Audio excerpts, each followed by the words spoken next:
Hello বন্ধুরা, আজকে আবার একটা ভিডিও নিয়ে হাজির হয়েছি। তো আজকে করেছি কাবুলি চানা স্ন্যাক্স। এই কাবুলি চানা দিয়ে আমরা অনেক কিছু করে থাকি। তো আজকে করেছি কাবুলি চানা স্ন্যাক্স, যেটা আমরা কোথাও ঘুরতে গেলে বাড়িতে তৈরি করে নিয়ে যেতে পারেন। খেতে খুব ভালো লাগে বা চায়ের সাথেও খেতে খুব ভালো লাগে। তো কীভাবে করেছি সেটাই দেখাবো। খুব কম টাইমের মধ্যে এই স্ন্যাক্সটা হয়ে যায়। তো কাবুলি চানা আমি রাত্রে ভিজিয়ে রেখেছিলাম। এরপর একটা কুকার নেবো। কুকারের মধ্যে কাবুলি চানাগুলোকে খুব ভালো করে ধুয়ে কুকারের মধ্যে দিয়ে দেবো। আর এরপর দেবো 2 কাপ জল আর 1 টিস্পুনের মতো লবণ দেব। দিয়ে ঢাকা দিয়ে এটা টোটাল 2টো সিটি আমি দেব। মানে কাবুলি চানাকে খুব একদম গলিয়ে নেব না, জাস্ট সেদ্ধ হবে এরকম।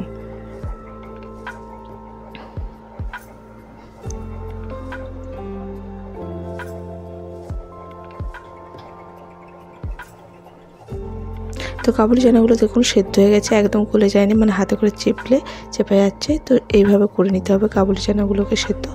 দিয়ে একটা ছাঁকনির সাহায্যে জলটা পুরোপুরি ছেঁকে নেব। তো কাবুলি চানার জলটা একদম ছেঁকে নিয়েছি। এরপর একটা বাটির মধ্যে কাবুলি চানাগুলোকে নিয়ে নেব। নিয়ে তাতে আমি দেবো 2 চামচ বেসন। বড় চামচে 2 চামচ বেসন দিয়েছি।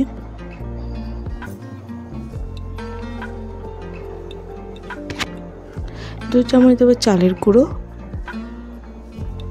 1 চামচ দেবো কর্নফ্লাওয়ার।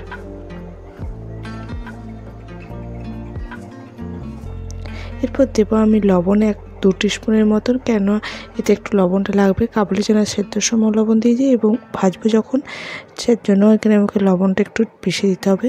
আর দেবো 1 টিস্পুনের মতো হলুদের গুঁড়ো, 1 টিস্পুন দেবো জিরে গুঁড়ো, 1 টিস্পুন ধনে গুঁড়ো আর 1 টিস্পুন কাশ্মীর চিলি পাউডার। দেব 1 চামচ আদা আর রসুনের পেস্ট দিয়ে খুব ভালো করে মিশিয়ে নিতে হবে। মেশানো হয়ে গেছে। তো এতে আমি 1 থেকে 2 চামচ জল দেবো, যাতে ভালো করে এই যে বেসন বলুন, চালের গুঁড়ো বা কর্নফ্লাওয়ার এর কোটিংটা কাবুলি চানার গায়ে লেগে যায়। সেই জন্য আমি 1 থেকে 2 চামচ জল দিয়েছি। তো দেখতে পাচ্ছি এইভাবে কোটিংটা করে নিতে হবে, তাহলে কী হবে, কাবুলি চানার গায়ে এটা লেগে তাহলে কাবুলি চানা যখন ভাজবো খেতে ভালো লাগবে। এবার কড়াইয়ের মধ্যে বেশ কিছুটা সাদা তেল দিয়েছি। তেলটা গরম হয়ে গেলে কাবুলি চানাগুলোকে এইভাবে একটা একটা করে তেলের মধ্যে ছেড়ে দিতে হবে। মিডিয়াম টু লো ফ্লেমে এগুলোকে ভাজতে হবে।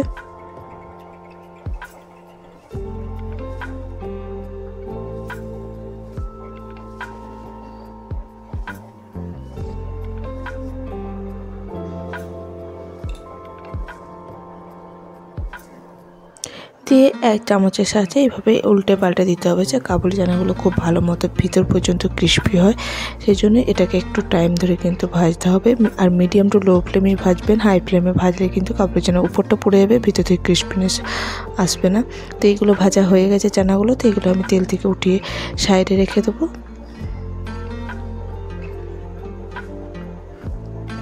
ওই তেলে বাদ বাকি যে চানাগুলো সেগুলো আমি ভেজে নেব।